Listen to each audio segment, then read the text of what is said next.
পিঠের সব এক্সপার্ট কারিগর। এই যে কাকিমা এসে কাকিমাকেও বসিয়ে দিয়েছে, জেঠিমা অনেকটা করে উঠে গেছে, বর্দি করে রান্নাঘরে নিয়ে গেছে।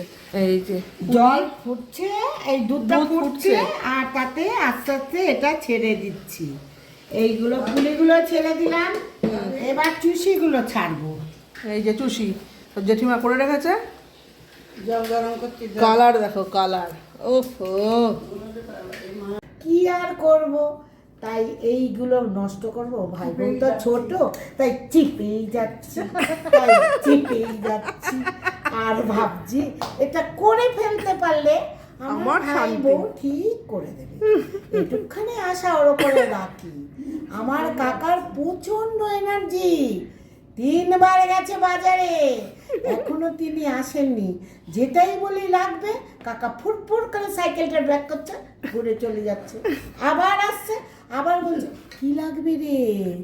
আমি তখন বলছি কাকা এই এই করে দেবো, খাবেন?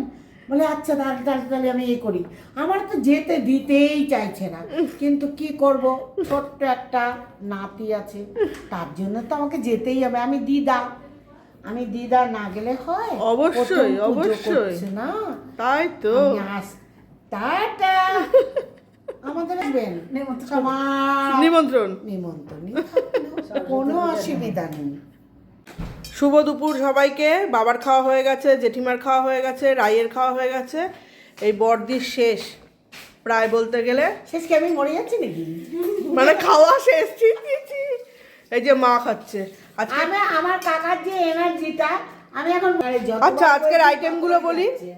বেগুন ভাজা, আবার শিম বেগুন দিয়ে মেথি শাক, আলু ভাজাও হয়েছে, রান্নাঘরে আছে, ডাল সেদ্ধও আছে, এই যে কাঁচা কচু বাটা, খয়রা মাছ ভাজা, বেগুন আলু দিয়ে, এটা হচ্ছে ভোলা মাছ, খুব ফ্রেশ ভোলা মাছটা, দারুণ।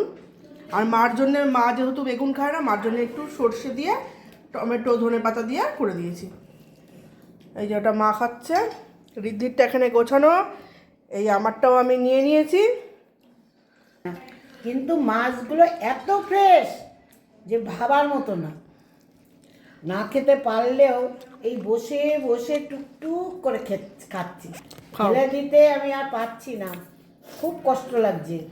এত সুন্দর মাছ, মানে ভাবা যায় না। একটু পরে খেয়ে দেই বাড়ি চলে যাবো, কিন্তু মাছটা যদি ফেলে দিই আফসোস থেকেই যাবে, সেই জন্যে আর মাছটা ফেলতে পারছি না, টুকটুক করে খেয়ে যাচ্ছি।